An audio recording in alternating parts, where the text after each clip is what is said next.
So we're doing a bit of experimentation. I have my sample bottles for the Citizens Wine Club, first online wine club that we're holding.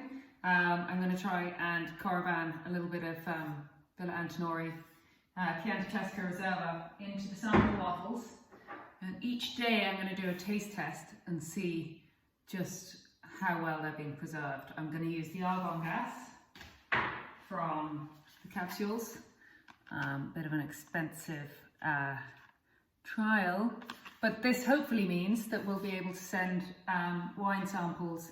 These are 50 CL samples.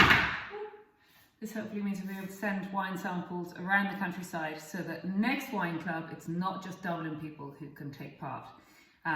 This Thursday, we're looking forward to looking at the beautiful wine vineyards of the world, and local people in Dublin can avail of same-day delivery of these samples. €25 ticket, and there'll be 8 of them.